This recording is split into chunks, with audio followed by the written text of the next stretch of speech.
Okay, this is the lecture number 9 of the first chapter. Today we are going to see the continuous uniform charge distribution in the bodies and application of Gauss's law. तो first one is the linear charge density lambda, है ना. Suppose कोई wire है ना, और thin cylinder है, तो उसके ऊपर चार्ज क्यू दे दिया और उसकी लेंथ एल है. तो इसके रेशो को, it is the ratio of charge on the wire to the length of the wire. Lambda symbol है इसका, क्यू बाई एल. इसका यूनिट क्या आएगा? कूलम मीटर, है ना. ऐसा unit will be coulomb metre. And cross multiply कर लेंगे तो Q is equal to lambda L आ जाता है. लैम्डा 1 मीटर के लिए होता है, एल मीटर से मल्टीप्लाई कर देंगे, टोटल चार्ज मिल जाता है. वेरिएबल कंडीशन है. लैम्डा अगर तुम्हें दिया है, नहीं यूनिफॉर्म नहीं है, ऐसा लेना है, तो छोटी सी लेंथ डी एक्स ले लेंगे उसकी वायर की, इंडिकेट कर लेंगे 0 से लेकर एल तक. ठीक है, तो दोनों क्वेश्चन करके देखते हैं हम यहाँ पर. If linear charge density of the wire is 2 microcoulomb पर centimetre, find the charge on the wire. तो हमने उसी फार्मूले को, ऊपर वाले को फार्मूले को ऐसे चेंज कर लिया. Charge on the wire is charge on the 1 metre multiply by total metre, है ना. या तो मीटर को सेंटीमीटर में कन्वर्ट कर लो, सेंटीमीटर कैंसिल हो जाएगा. तो लैम्डा ये दिया है और मीटर को सेंटीमीटर में कन्वर्ट कर लिया, सेंटीमीटर कैंसिल हो गया. तो चार्ज निकलना था कूलम में आ गया, या माइक्रो कूलम में कन्वर्ट कर सकते हैं. Simple question. If linear charge question, next question देखते हैं. If linear charge density of the wire is given by lambda is equal to a plus B X, where a and b are constant, then and x is the distance from one end, find the total charge, है ना. if length of the rod is l, length of the rod is L. यहाँ पे लिख देता हूँ length L है उसकी. ठीक है, तो वही फार्मूला अभी चार्ज निकालना है. Integration lambda D X. तो लैम्डा की वैल्यू पुट कर दी हमने, ए एंड बी कांस्टेंट है, A plus B X. D X क्या होता है? ये छोटा सा लेंथ होता है इसका, स्मॉल लेंथ, जिस पे चार्ज डी क्यू होता है ना. तो यहाँ पे हमें डी क्यू की ज़रूरत नहीं है. अगर लीनियर यहाँ पे हमें लैम्डा दिया है ना, यहाँ पे हम ऐसे लिखेंगे डी क्यू, फिर इंटीग्रेशन में वो क्यू हो जाता है. कहाँ से कहाँ तक करना है? 0 से लेकर एल तक करना है. अभी इसका इंटीग्रेशन तुम्हें आना चाहिए X to the power N वाला फार्मूला. तो अलग अलग कर लो इसको. 0 to L A D X plus 0 to L B X D X. A बाहर आ जाएगा, 1 का इंटीग्रेशन x हो जाएगा, लिमिट लग जाएगी l. तो ये तो एल ए एल आ जाएगा. इसमें b बाहर आ गया, x का इंटीग्रेशन x स्क्वायर बाई 2, और लिमिट लगाएंगे तो एल स्क्वायर बाई 2. तो b एल स्क्वायर बाई 2 इसका आंसर हो जाएगा. ठीक है, कौन से फार्मूला लगा रहे हैं? X to the power N D X. तो X to the power N plus 1 by N plus 1. ठीक है, ये इंटीग्रेशन लगा रहे हैं. राइट, नेक्स्ट देखते हैं. Next one is the surface charge density. Surface charge density जिसका सिंबल सिग्मा है. तो अगर कोई सरफेस होती है उसके ऊपर चार्ज डिस्ट्रीब्यूशन है, तो it is the ratio of total charge to the total area. Integration variable condition है तो वही इंटीग्रेशन लग जाएगा, है ना. वहाँ पर इंटीग्रेशन कैसे लगेगा? वेरिएबल कंडीशन के लिए ऐसा टोटल चार्ज निकालना है. Just a minute. सपोज हमें टोटल चार्ज निकालना है वेरिएबल कंडीशन में. Q will be sigma into A, है ना. डी ए लिखते छोटा सा एरिया. ऐसे सिग्मा का भी बाद में हो सकता है वो डी आर में कन्वर्ट हो जाए, क्या हो जाए, है ना. तो उसके बाद जो है फिर हम इंटीग्रेशन कर लेते हैं. ठीक है, तो यहाँ पे अभी तो क्रॉस मल्टीप्लाई कर लिया तो sigma Q is equal to sigma into A. Sigma unit area 1 metre square के लिए, टोटल मीटर स्क्वायर से मल्टीप्लाई कर दो तो टोटल चार्ज आ जाता है ना. Surface area of the spherical shell कितना होता है? इतना. A is equal to 4 pi R square. ये सरफेस एरिया इतना बाहर का. ठीक है, पाई आर स्क्वायर नहीं लिखना, 4 पाई आर स्क्वायर होता है. एंड सपोज 3 डायमेंशनल बॉडी है, बल्क बॉडी है, तो वॉल्यूम चार्ज डेंसिटी का कॉन्सेप्ट आएगा सिग्मा रो. तो rho is equal to rho density का भी होता है और वॉल्यूम चार्ज डेंसिटी का भी होता है। तो it is the ratio of charge to the volume of the body, unit इसका कूलम मीटर क्यूब हो जाएगा। ऊपर वाले का कूलम मीटर था यहाँ पर, है ना, ऐसा यूनिट जो है कूलम पर मीटर होगा, ठीक है। तो क्रॉस मल्टीप्लाई किया तो ये अपना आ जाएगा rho is the charge on unit volume, total volume से मल्टीप्लाई कर दिया। ये तो स्फीयर का वॉल्यूम कितना होता है, हॉलो या सॉलिड स्फीयर दोनों का वॉल्यूम कितना होता है, 4/3 पाई आर क्यूब, ठीक है। तो ये पुट कर देंगे। Now moving on to the first application of Gauss's law, ठीक है। तो पहला, field due to uniformly charge infinitely long straight wire और थिन सिलेंडर, और इसको ब्रीफली क्या बोलेंगे, field due to line charge, long line charge, बहुत बड़ा है ना, वेरी वेरी वेरी लार्ज, ठीक है। तो इंटीग्रेशन से एक मेथड है, दूसरा गॉसेस लॉ से। अपने कोर्स में गॉसेस लॉ से विच इज़ ईजियर। तो ये लाइन चार्ज है, देखो ऐसा, इसके ऊपर प्लस चार्ज दिए हुए। तो हमने इसमें एक लेंथ एल का, इमेजनरी लेंथ एल का एक सिलेंडर ले लिया, सिमेट्रिक बिल्कुल। और अच्छा कैसे लेना है, सपोज पॉइंट पी पे हमें फील्ड निकालनी है, आर डिस्टेंस पर है, उतनी रेडियस का सिलेंडर बना लिया हमने, सिमेट्रिक सिलेंडर। पी पर छोटा सा एरिया डीएस ले लेंगे और एंड्स पे भी डीएस ले लेंगे। तो डीएस का एंड वाले का डीएस का एरिया वेक्टर ऊपर जाएगा और लाइन चार्ज की फील्ड उससे परपेंडिकुलर होती। एंड पे तो एंगल 90 डिग्री आ जाएगा, तो एंड पे फ्लक्स 0 हो जाएगा। यहाँ पर जो एंगल जो है 0 डिग्री आएगा, ई भी इधर होगी, डीएस भी आउटवर्ड होगा, है ना। लाइन चार्ज की फील्ड ऐसे जाती है। तो ये 2 पॉइंट हमने एक्सप्लेन किए हुए यहाँ पर देखो। कंसिडर लॉन्ग लाइन चार्ज, ये इंट्रोडक्शन देना ही है बोर्ड्स एग्जामिनेशन में। Long line charge of density lambda, let P be the point at the distance r from the line charge, and field where field is to be found, है ना। make Gaussian cylinder as shown, ये सब point लिखने पड़ेंगे। at ends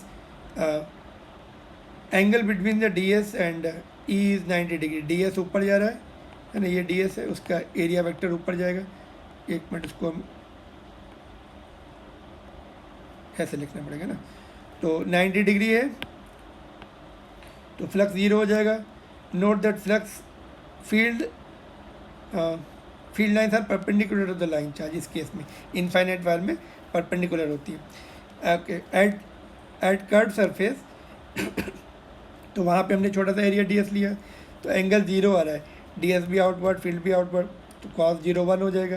तो ई DS बचेगा, ई भी uniform रहेगी वहाँ पर सब जगह। तो ई बाहर निकाल लिया, उस सिलेंडर पे यूनिफॉर्म रहेगा, otherwise it is not uniform, क्योंकि सिलेंडर के सभी सरफेस के सभी डिस्टेंस आ रही हैं। सरफेस एरिया जो है, सरफेस एरिया सिलेंडर का, सरफेस का एरिया टोटल नहीं चाहिए, एंड का नहीं चाहिए, 2 पाई आर एल, ठीक है। तो ये पहली इक्वेशन। दूसरी इक्वेशन हमने गॉसेस लॉ से लिखी, sigma upon epsilon naught cross multiply आ जा। फिर चार्ज कितना होता है, सिग्मा लैम्डा, सॉरी दूसरी इक्वेशन फ्लक्स से लिखी, सिग्मा नहीं है वो, क्यू अपॉन एप्सिलॉन नॉट है, चार्ज इनसाइड। तो ये हमने लीनियर चार्ज डेंसिटी का कंसेप्ट लगाया, lambda is equal to Q by L. तो Q is equal to lambda L आ गया, है ना। लैम्डा एल चार्ज कितना है, जितना बड़ा लेंथ लिया, लैम्डा यूनिट लेंथ के लिए है, लाइन चार्ज पर, लाइन पर चार्ज वायर पर लेंथ एल लिए, सपोज ये एल है, बाद में कैंसिल होने वाली है।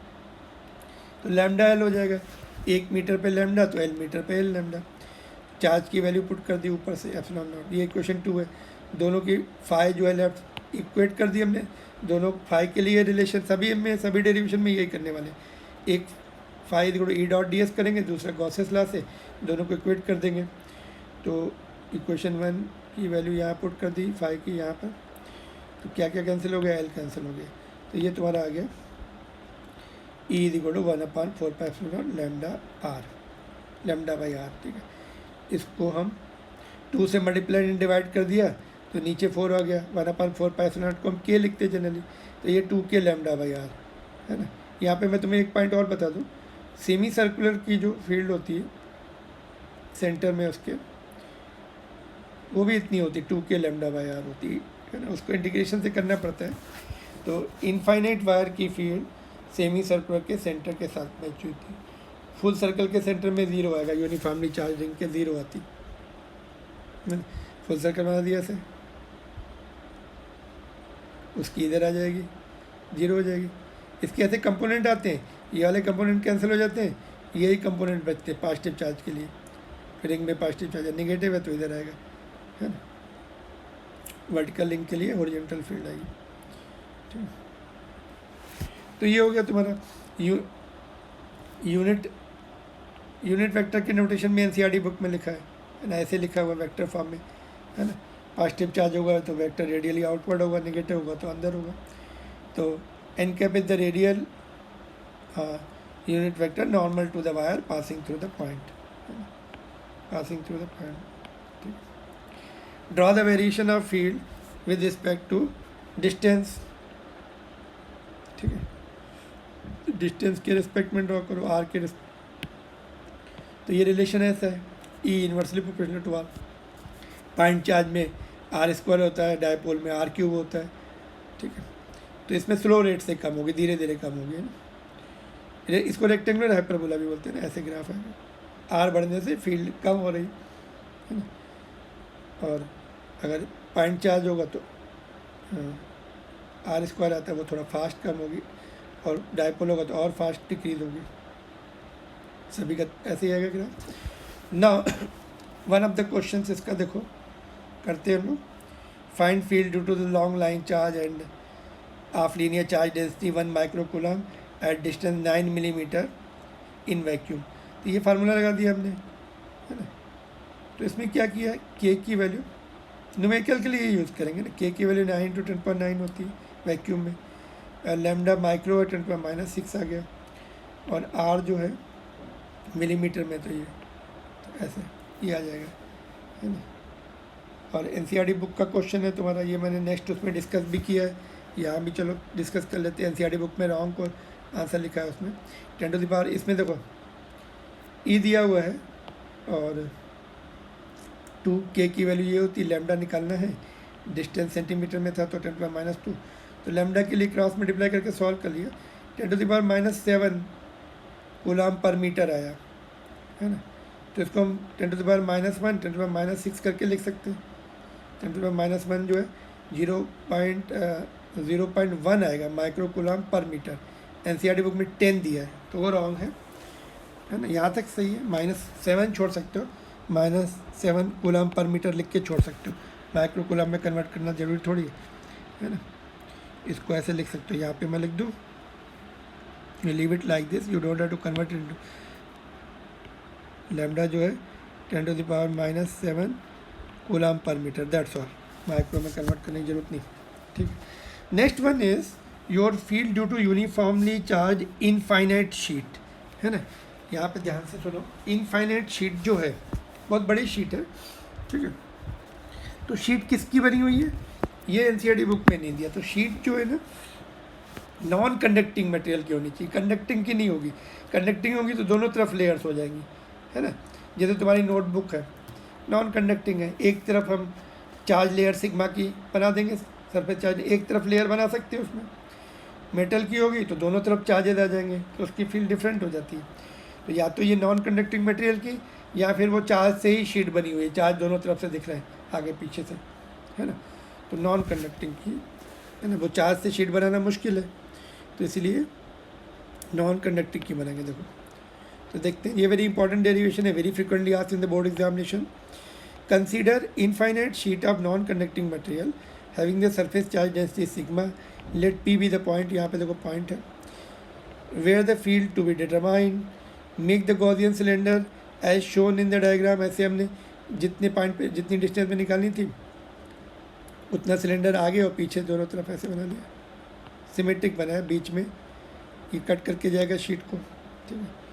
तो phi is equal to E dot D S integration, वही अपना फ्लक्स के दोनों फार्मूले यूज़ करेंगे। तो integration E D S, angle क्योंकि ज़ीरो है इधर भी, है ना। एक पॉइंट देखो, और यहाँ पे मैं देखता हूँ, यहाँ पे जस्टिफाई करता हूँ, फील्ड ऐसे जाएगी, परपेंडिकुलर होती है इसमें, फील्ड ऐसे जा रही, कर्व सरफेस पे जो डी एस लेंगे, कर्व सरफेस जो डी एस लेंगे उसका एरिया वेक्टर इधर, फील्ड इधर, तो 90 डिग्री। तो कर्व सरफेस पे फ्लक्स जो है 0 होगा, यहाँ पे देखो। तो एंड्स पे बचा अभी, इधर वाला भी एंड, ये वाला भी एंड, तो ई डी एस है ना।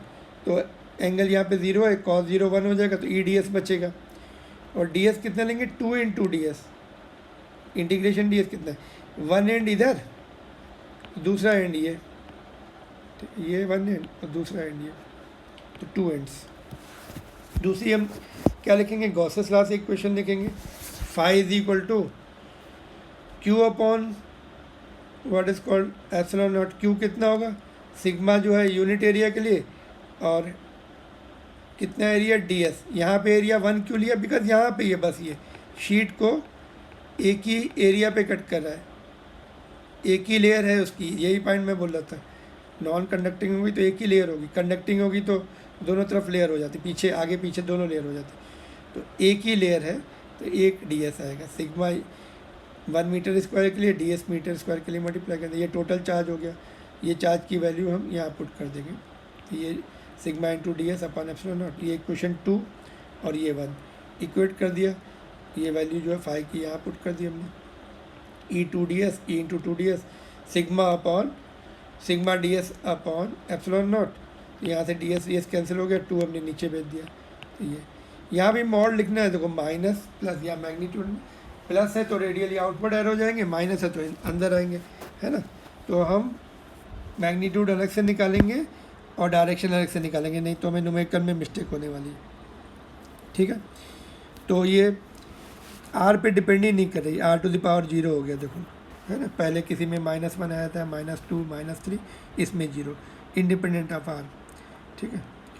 तो ठीक है, तो यहाँ पे एनसीईआरटी बुक में यूनिट वेक्टर के फॉर्म में लिखा है, तो ऐसे लिख सकते हैं, या फिर ऊपर भी छोड़ सकते हैं, write it like this, N cap is the unit vector normal to the plane sheet, ठीक है, ऐसे। Now my next question is draw the variation of electric field with respect to distance R from the sheet in above case, ठीक है। तो infinite sheet है, uniform field है ना, uniform field है, तो आर पे डिपेंड ही नहीं कर रही, है ना। तो पास में है या दूर है, तो ऐसे आएगा, पास में सपोज 10 ऐसा यूनिट है, और दूर गए तभी भी 10 ऐसा यूनिट, है ना, और दूर गए तभी भी 10 ऐसा यूनिट, और दूर गए, सब जगह सेम, ठीक है। तो नो चेंज, ठीक है। तो this is important points. Now if the next question करते हैं, if the surface charge density of infinite sheet is 10 epsilon not is the permittivity of free space in SI unit, find E due to it at distance 1 meter and 2 millimeter, 1 millimeter 2 millimeter। Formula लगा दिया, sigma upon 2 epsilon not, sigma की value put कर दी, epsilon not cancel हो गए, 5 Newton पर coulomb. ये millimetre को metre कर लो, फिर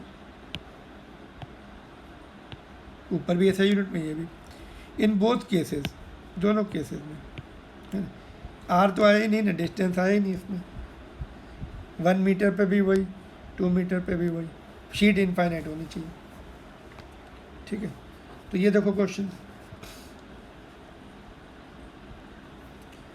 refer to infinite sheets and find out the field at the points 1 2 and 3, है ना। तो मैंने बताया था इफेक्ट पास हो जाता है, इसकी फील्ड इधर भी जा सकती है, ये माइनस वाले की इधर भी आ सकती है, ठीक है। तो फील्ड कैसे कैसे होंगी, देखो ये प्लस है तो इस पॉइंट पे प्लस वाले की रेडियल ये माइनस है तो इस तरफ होगी, सेंटर में कैसे होंगी, दोनों एक डायरेक्शन में। थर्ड पॉइंट पे देखो ये वाला प्लस वाले की इधर होगी, माइनस वाले की इधर, तो 1 और 3 में आउटवर्ड आ रही है, बीच में सेम डायरेक्शन आ रही है ना। और फील्ड होंगी कितनी, मॉड में लिखना है हमें, जब हम डायरेक्शन दे रहे हैं तो माइनस नहीं लेना है, तो E1 is equal to E2 is equal to sigma upon 2 epsilon naught, यहाँ पे मॉड लिखा तो माइनस भी प्लस हो जाएगा, है ना। तो यहाँ पे देखो, यहाँ पे अपोजिट डायरेक्शन थी तो 0 है, यहाँ भी अपोजिट डायरेक्शन थी तो 0 है ना। बीच में दोनों एक ही डायरेक्शन में हो गए तो ऐड हो जाएंगे 2 टाइम्स ऑफ दिस।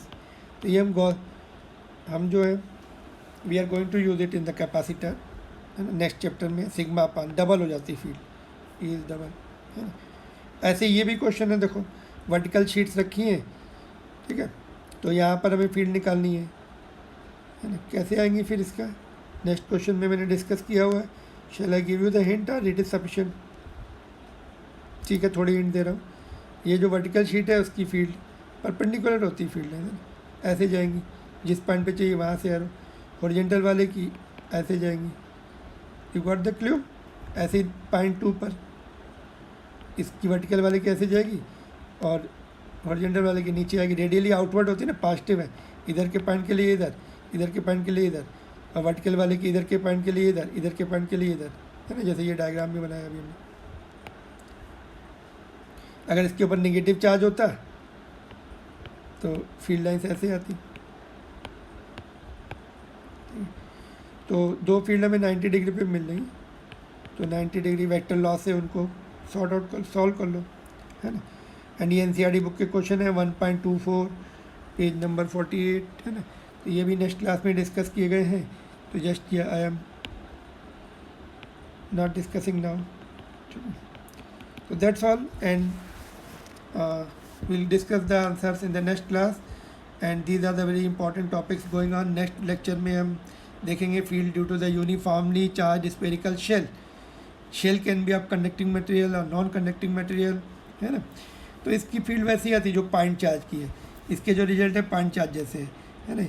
ऐसा समझ लो, सॉरी, ऐसा समझ लो कि पूरा जो चार्ज है उठा के लॉजिक भी लगा सकते हैं, ये पूरा चार्ज जो है ना सेंटर में प्लेस कर दो, और पॉइंट चार्ज की फील्ड जो होती है सेम डिस्टेंस पे उतनी होगी जो शेल की फील्ड होगी। वैसे भी देखो, कुछ चार्ज इधर है, कुछ चार्ज इधर है, सिमेट्रिक पोजीशन उसकी कहाँ आएगी, सेंटर में आएगी। तो पॉइंट चार्ज जैसे रिजल्ट आते हैं इसके साथ, and we are going to discuss in the next class, and that's all.